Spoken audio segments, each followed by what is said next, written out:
সায়ন বন্দ্যোপাধ্যায় আমাদের পরবর্তী বক্তা এই পর্বের। সায়ন। দেখুন, গব্বর সিংদের যদি বিচার করতে বসা হয় তাহলে গব্বর সিংয়ের শেষ খারাপ কাজটা ছিল একজন মহিলার ইচ্ছার বিরুদ্ধে তাকে নাচানোর। কিন্তু তার আগের যতগুলো খারাপ কাজ ছিল, কখনো ঠাকুরের হাত কেটেছে, কখনো গ্রাম লুটেছে, প্রচুর কুকাণ্ড ঘটিয়েছে। ফলে ওই শুধুমাত্র শেষ যে ইচ্ছার বিরুদ্ধে একজন মহিলাকে নাচিয়েছিল বা নাচানো হয়েছিল, এটা শুধুমাত্র তার একটা অপরাধ নয়। শুধুমাত্র এসআইআরটাও ভোটের কোনো ইস্যু নয়, একটা ইস্যু হতে পারে। এর বাইরেও যা যা কাজ শেষ 15 বছর ধরে শাসক করেছে এবং বিরোধী আসলে শাসকের বি টিম হিসেবে কখনো এ দল ও দল করেছে, এ সব মিলিয়েই বাংলার নির্বাচন হবে। সবাইকে শুভ সন্ধ্যা। আমি একটু আগে বসে যখন শুনছিলাম সব, তখন দেখছিলামও যে কনস্টিটিউয়েন্ট অ্যাসেম্বলিতে কী বলেছে, এই যা যা হচ্ছে। সংবিধান সভায় কী আলোচনা হয়েছিল? সংবিধান সভায় আলোচনা হয়েছিল যে অ্যাডাল্ট ফ্র্যাঞ্চাইজি নিয়ে নন নেগোশিয়েবল, অর্থাৎ কোনো রকমের কোনো নেগোসিয়েশনই হবে না, আলোচনাই হবে না। আজকে আমরা আলোচনা করছি দেশ স্বাধীন হয়ে যাওয়ার এত বছর পরে যে দেশের মানুষের, সাধারণ মানুষের ভোটাধিকার, সেই ভোটাধিকারকে সুরক্ষিত রাখবার জন্য তা একটা নির্বাচনের আগে কার্যত মুখ্য ইস্যু কি ইস্যু না তা নিয়ে আমাদেরকে বিতর্ক করতে হচ্ছে। অর্থাৎ মানুষ তার যে এক্সিস্টেন্স, তাকে ভাতে মারা হয়েছে, পিঠে মারা হয়েছে, পেটে মারা হয়েছে, সব দিক থেকে মারবার পরে এখন তার এক্সিস্টেন্স নিয়ে যখন প্রশ্ন তুলে দেওয়া হয়েছে, সেটা ভোটের ইস্যু হবে কি হবে না সেটা নিয়ে আমরা এখানে আলোচনা করছি। কিন্তু পিউদি, আমরা আমাদের দলের তরফ থেকে একটা জিনিস অ্যাসিওর করতে পারি, যদি এসআইআর ইস্যুতে ভোট হয় আমাদের হাতে মোস্তারি বানু আছে, যদি 100 দিনের কাজ নিয়ে ভোট হয় আমাদের হাতে কৃষক সভা আছে, যদি চাকরি চুরি দুর্নীতি নিয়ে হয় আমরা যে লড়াই করেছি সে লড়াইয়ের ইতিহাস আছে। যা নিয়ে খুশি নির্বাচন হোক, নির্বাচনের জন্য আমরা প্রস্তুত আছি, মানুষ প্রস্তুত আছেন। যারা মানুষের এক্সিস্টেন্স নিয়ে কোয়েশ্চেন করে দিয়েছে তারা ঠিক জায়গায় বুঝিয়ে দেবে। এখন কথা হচ্ছে খুব স্পষ্ট, 5 বছর আগে 2021 সাল, এনআরসি কি তাহলে 2021 সালের ভোটের মূল ইস্যু? 5 বছর পরে 2026 সাল, এসআইআরই কি ভোটের তাহলে মূল ইস্যু? দেখবেন যখনই এই নির্বাচনের আগে এই কোনো একটি মূল ইস্যু করে নিয়ে আসা হয়, সেই একটি মূল ইস্যুর দুটো কাণ্ড থাকে। যেমন আরএসএসের 2 কাণ্ড এখানে আছে, বড় ফুল ছোট ফুল, দেখবেন এরকম দুটো জায়গা থাকে। এই দুটো জায়গায় দুটো বাইনারি থাকে।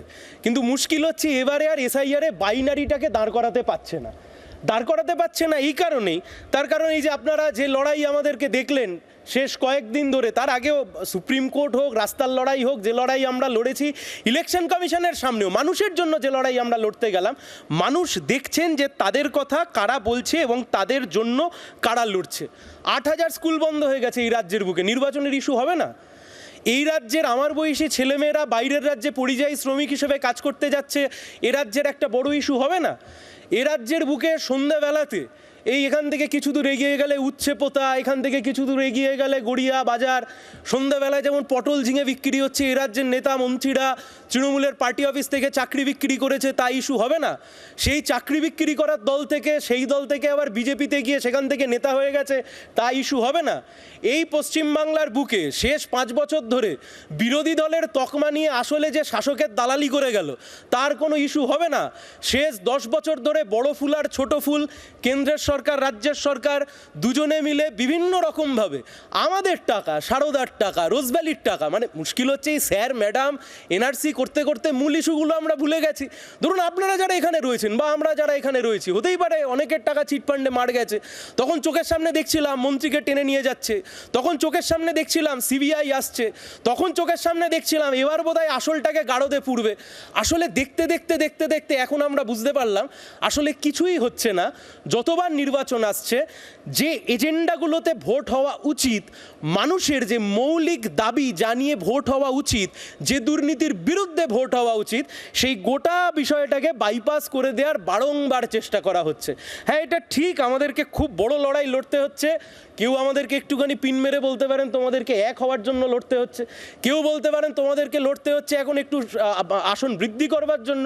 আসলে আমাদের লড়াইটা যত না বেশি ইলেকশন শুরু হওয়ার পরে লড়তে হচ্ছে, তার চাইতে বেশি লড়তে হচ্ছে ইলেকশনের আগে, যে কোন এজেন্ডায় ভোট হবে। আমরা জানি যদি ভুল এজেন্ডায় ভোট হবে, তৃণমূল বিজেপি তার ডিভিডেন্ড নেওয়ার চেষ্টা করবে। আমরা জানি যদি মূল এজেন্ডায় ভোট হয়, তাহলে তৃণমূল বিজেপির দিকে মানুষ একটু ভালোবাসার চোখে দিকে তাকাবে, একটু ভালোবাসা নিয়ে তাকাবে। এ দিন অন্তত পশ্চিমবাংলার বুকে আর আসবে না। কিন্তু আমরা যে কথা বলে শুরু করেছিলাম, আমি সে কথা বলেই শেষ করব। দেখুন, পশ্চিমবাংলার মানুষ, এই বাংলার মানুষকে যে ছোট করে দেখা যায় তা আজকে এসআইআর দিয়ে যেমন প্রমাণিত হচ্ছে। এই ছোট করে দেখবার কাজ মুখ্যমন্ত্রী মমতা বন্দ্যোপাধ্যায় ওই কাগজের দিস্তা ছুঁড়েই করেছিলেন, যে আমার বাংলায় নাকি এত মানুষ এইভাবে অবৈধভাবে রয়েছে, সময় শেষ। বাংলাকে এই চোখে দেখা যেতে পারে। আমরা সেই জন্য বলছি, এ বাংলার যা যা কুকীর্তি, যা যা দুর্নীতি সরকার পক্ষ ঘটিয়েছে, বিরোধী দল হিসেবে বিজেপি ব্যর্থ হয়েছে, এই সব কটা ইলেকশনের ইস্যু, এই ইলেকশনে মানুষ তার জবাব দেবে। আমরা তৈরি আছি। বাংলার আওয়াজ, বাঙালির আবেগ, জি 24 ঘন্টা।